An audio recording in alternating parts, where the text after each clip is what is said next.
जब राजनीति में राष्ट्रवाद की बात होती है तो भारत के अंदर या दुनिया के अंदर जहां कहीं भी कोई भारतवंशी रहता है उसके सामने जो एक चेहरा दिखता है वह भारतीय जनता पार्टी के राष्ट्रीय नेतृत्व का चेहरा दिखता है, और कोई निशान दिखता है तो वह कमल के फूल का दिखता है। भारतीय जनता पार्टी 6 अप्रैल 1980 में भारतीय जनता पार्टी की स्थापना होती है, लेकिन केवल वही भारतीय जनता पार्टी का उदय का दिन नहीं है। इससे पहले स्वतंत्र भारत में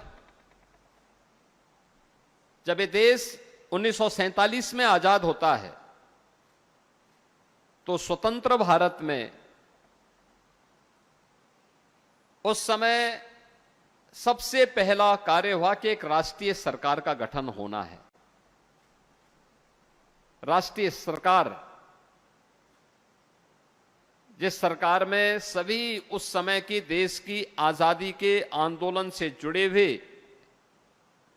दलों और नेताओं ने मिलकर के उस सरकार का गठन किया था और पंडित जवाहरलाल नेहरू को देश का प्रधानमंत्री के रूप में चयन करते हुए वो सरकार आगे बढ़ी थी।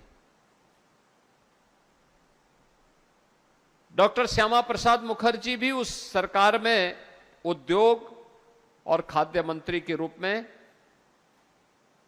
काम करना प्रारंभ किए। अभी सरकार ने कार्य प्रारंभ ही किया था,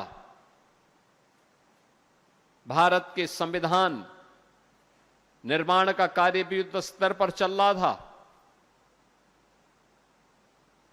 संविधान सभा के अध्यक्ष के रूप में डॉक्टर राजेंद्र प्रसाद जी और संविधान सभा की संविधान निर्माण की ड्राफ्टिंग कमेटी के अध्यक्ष के रूप में डॉक्टर भीमराव अंबेडकर अपने अपने दायित्वों का निर्वहन कर रहे थे।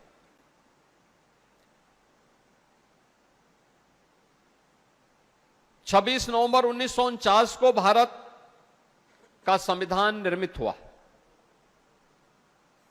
और 26 जनवरी 1950 को भारत ने अपना संविधान अंगीकार किया। भारत ने शासन की जिस